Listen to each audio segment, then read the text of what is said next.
국민의힘 사람들은요, 자기들끼리 싸울 땐 서로 팩트로 싸워요. 양양자 의원 말 틀린 말 하나도 없지 않습니까? 좀비 지도부 맞죠? 장동혁 대표 뭐 모욕하지 말라고. 근데 이 말도 맞아요. 또 근데 보니까 지금 장동혁 대표 입장에서는 6월 3일 날 갑자기 하늘에서 동아줄이 내려온 거죠. 두 개의 결정적인 사건 때문에 버티고 있다고 보는데, 첫 번째는 투표용지가 부족해진 사태가 발생한 거고, 또 하나는 서울에서 승리를 한 거죠. 그 부분을 동력 삼아서 본인이 버텨야겠다는 얘기를 오늘도 한 거고, 부실선거냐 부정선거냐 음모론이냐 여러 가지 얘기들이 있지만, 장동혁 대표 입장에서는 그게 문제가 있다라고 지지하는 세력이 곧 나를 지지한다라고 치안에서 설명할 수 있는 조건은 지금 갖춰져 있는 거기 때문에, 장동혁 대표를 둘러싸고 저렇게 지지부진하고 질이 멸렬한 관계가 갈 거다. 우재준 최고위원도 그렇고 양현재 최고위원도 그렇고, 나는 사퇴 아직 안 하는데 우리 다 같이 사퇴하자, 이 얘기를 하는 건 정치적으로 힘이 실리지 않는다.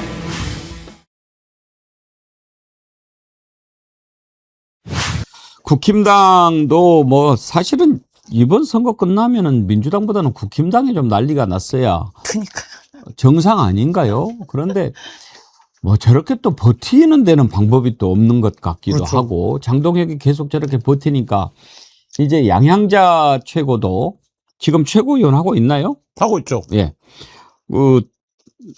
국힘 지도부 좀비라고 하면서 물러나라고 합니다. 한번 들어보죠. 아마 대다수 국민들과 지지자들이 이번 선거 결과를 보고 지도부 모두가 물러날 것이라고 생각했을 겁니다.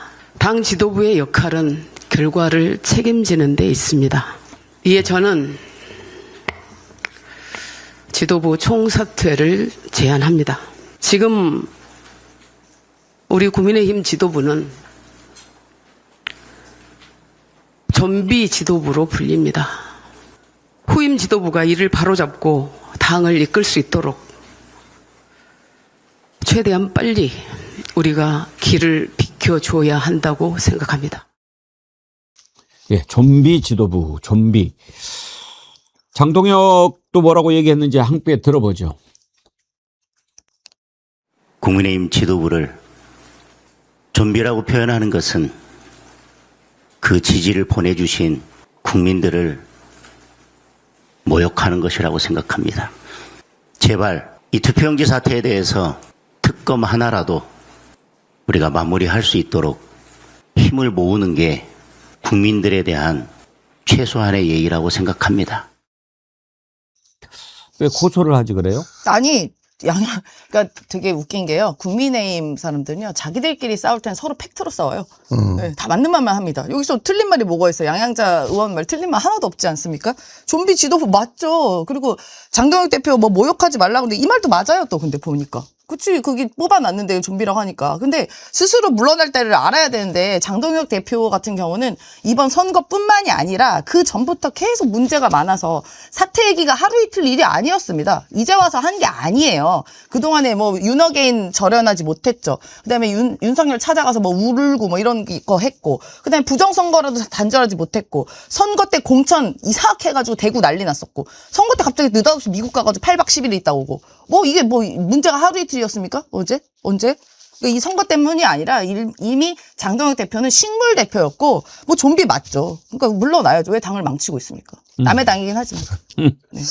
좀비라고 비유를 하면, 좀비의 문제는 근데 죽일 수 있는 방법이 없다는 거예요. 안 죽어. 안 죽어요, 좀비는. 저 상태로 가는 거고, 지금 장동혁 대표 입장에서는 6월 3일 날 오후에 갑자기 하늘에서 동아줄이 내려온 거죠. 그러니까 본인이 6월 4일 날 아침에 두 개의 결정적인 사건 때문에 버티고 있다고 보는데, 첫 번째는 6월 3일 날 투표용지가 부족해진 사태가 발생한 거고, 이건 뭐 아무도 예상하지 못했던 뭐 천재지변 같은 일이 일어난 거고, 또 하나는 정말 아무도 예상하지 못했던 서울에서 승리를 한 거죠. 그러니까 이 부분이 두 개가, 그러니까 예를 들면 지금 민주당이, 우리가 방송에서도 이렇게 길게 민주당을 얘기해야 되는 이유가 이 선거 결과가 민주당에게 흡족하지 않기 때문이잖아요. 그럼 반대로 얘기하면 뭡니까? 장동혁 지도부는, 야, 우리가 선거를 더 어렵게 된다며. 근데 우리가 어쨌든 서울을 이겼잖아. 이 얘기를 할 수 있는 상황인 거고, 거기다가 지금 선관위 투표용지 부족 사태에 대해서 국정조사 특검이다 이렇게 가고 있는 거 아닙니까? 그러니까 이제 그 부분을 동력 삼아서 본인이 버텨야겠다는 얘기를 오늘도 한 거고, 그 다음에 거기에 지금 어쨌든 뭐 부실 선거냐 부정 선거냐 뭐 음모론이냐 여러 가지 얘기들이 있지만 장동 대표 입장에서는 그거를 지지하는, 그게 문제가 있다라고 지지하는 세력이 곧 나를 지지한다라고 치안에서 설명할 수 있는 조건은 지금 갖춰져 있는 거기 때문에 저는 갈 거고, 그리고 사실 국민의힘이 굉장히 지리멸렬해 보이고 하지만 국민의힘의 주류라고 할 수 있는 TK 지역 의원들은 장동혁 대표가 올림픽공원에 가서 춤을 추던, 올림픽공원에 가서 노래를 부르던 본인이 당선되는 것과 별로 상관이 없다라고 지금 생각을 하는 국면이에요. 그러니까 제가 볼 때는 장동혁 대표를 둘러싸고 저렇게 지지부진하고 지리멸렬한 관계가 갈 거다. 그리고 양양자 최고위원도 저 얘기를 할 것 같았으면 지금 저기 최고위원 중에 광역단위 출마했던 분이 2분이 있어요. 그러면 뭐 대안과 미래라고 불리는 국민의힘 소장파들이던 뭐 어쨌든 다른 지도체제를 꿈꾸는 사람들이면 선거 출마하는 사람들은 최고위원 사퇴하고 출마하셔야 됩니다. 그래서 최고위원을 뭔가 저 최고위원회를 흔들어 놨어야 되는데 지금 그런 과정 하나도 없이 본인들도 우재준 최고위원도 그렇고 양양자 최고위원도 그렇고 나는 사퇴 아직 안 하는데 우리 다 같이 사퇴하자. 이 얘기를 하는 건 정치적으로 힘이 실리지 않는다. 장동혁 최고는 갈 거다. 장동혁 대표 입장에서는 이거 이번 선거 실패한 선거 아니에요. 재보궐만 해도 보세요. 4석을 얻었어요. 4석. 그 다 우리 당, 민주당에 있는 4석. 북구, 부산 북구. 북구는 한동훈이지만 어쨌든 청양, 울산, 평택 다 국민의힘이 얻었으니까 자기가 왜 졌다고 생각하겠어요. 나갈 이유가 없는 거죠. 저희 입장에서는. 근데 이 와중에 나경원은 왜 그래요? 나경원 원래 제정신 아니지 않습니까? 언제 그분이 제대로 된 얘기 한 적 아니 있어요? 저는 어제 이번 주말에 올림픽공원에 온 의원들이 이른바 이제 말하자면 장동혁 개예요. 그러니까 무슨냐면 장동혁으로 대변되는 개파가 생긴 거예요. 이 개파는 뭐냐면 처음에는 열혈 윤 어게인이라고 불렀는데 이제 윤 어게인 얘기를 안 해도 돼요. 선관위 투표용지 부족 사태가 나서. 그래서 이들은 이제 선관위의 책임을 묻는 사람들, 뭐 나경원 의원, 주진우 의원, 그 다음에 거기 왔던 이진숙 의원, 그 다음에 울산 뭐 김태규 의원, 장동혁 의원, 이렇게가 지금 하나의 개파처럼 이 문제를 제기하고 있기 때문에 저는 장동혁 대표가 이번 선거가 지나면서 뜻밖에도 비빌 언덕들이 좀 생겼다. 그렇기 때문에 더 물러나지 않을 거다 이런 생각이 듭니다. 운도 좋아 진짜 장동혁 대표 운도 좋아. 근데 정말 나경원은 서울시장 선거를 다시 했으면 좋겠다고 생각하나 봐요. 막 계속 몰아붙이잖아요. 네. 나 같으면 받아들인다 이렇게 얘기하면서. 그러니까 저희가 서울시 선거의 패배가 진짜 가장 뼈아프잖아요. 그러니까 저희조차도 그 재투표, 재선거 얘기를 안 하고 있습니다.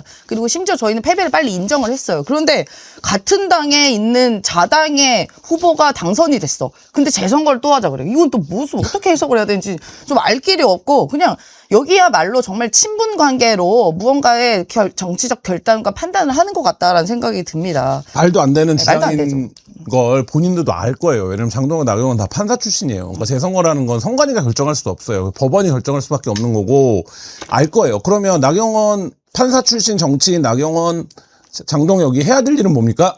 본인들이 정말 이게 정치적으로 이렇게 해야 된다고 생각하면 오세훈 시장하고 통화가 돼야 돼요. 그렇지. 오세훈 시장을 설득해야 돼. 근데 지금 오세훈 시장 측은 아예 이 문제에 대응을 안 하고 누가 나서고 있습니까? 초선인 김재섭 의원이 나서서 이 말하자면 당대표와 당내 핵심적인 중진 의원을 어르고 달래고 있어요. 그렇게 하지 마시라고. 이게 말도 안 되는 지금 풍경인데 그럼에도 불구하고 뭐 어떻습니까? 장동혁 대표 버티는데. 지금 이렇게 막 시끄럽고 난리가 나고 좀비인이 자기들끼리 치고받고 싸워도 지지율이 올라가니까 이건 또 어떻게 풀어야 될지 참 그것도 저는 코미디인 것 같아요. 저희가 많이 반성을 해야죠. 저희 민주당에서 잘못한 빨리 거니까. 주도권을 잡는 네. 모습을 보여주고 정리하는 모습을 보여주지 않으면 나중에 이상해질 것 같아요. 지금 당장 우리는 국힘당 해산까지 기대를 했는데 이제 하반기 원 구성이 다가오지 않습니까? 저는 진작에 책임지는 모습을 보이기 위해서 하반기에는 상임위원장 다 민주당이 가져와가지고 책임 있게 한번 했으면 좋겠다.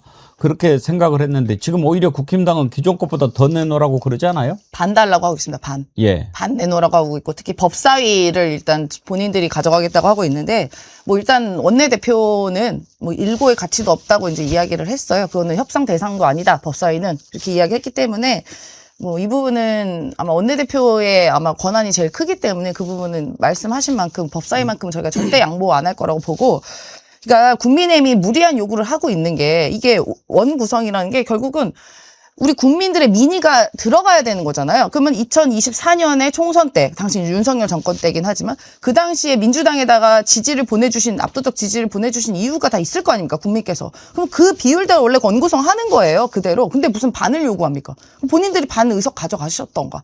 못했잖아요. 국민들이 심판을 해주신 거 아닙니까? 민주당 주도로 의회 구성하라고. 그럼 그대로 민의를 받드는 게 맞지. 그 민의를 왜곡하라는 거예요? 어떻게 하라는 거예요, 도대체? 이해가 할 수가 없습니다. 그리고 민주당도 이제 어쨌든 2년을 선거 없이 보내야 되는데 하반기에 그거를 해야 돼요. 그러니까 장동혁이라고 하는 정치인은 어쨌든 현직 당대표인데 저렇게 예외적인 인간인 것처럼 뭐 조롱하고 비난하고 이럴 수 있습니다만 예외적인 인간으로 취급하는 게 맞는가. 그러면 이제 원내 전략은 어떻게 가져가야 되는가. 이런 부분들에 대해서 빨리 전략을 정비를 해야 되는 상황이죠. 그렇지 않으면 예를 들면 지금 말씀하신 대로 의석수의 차이와 그다음에 저들이 하는 말도 안 되는 주장이 공론장에서 지나치게 통용되는 것과 이런 문제들을 유령처럼 놓고 지금 싸워야 되는 이런 상황이기 때문에 빨리 원내 전략도 재정비가 필요해 보입니다.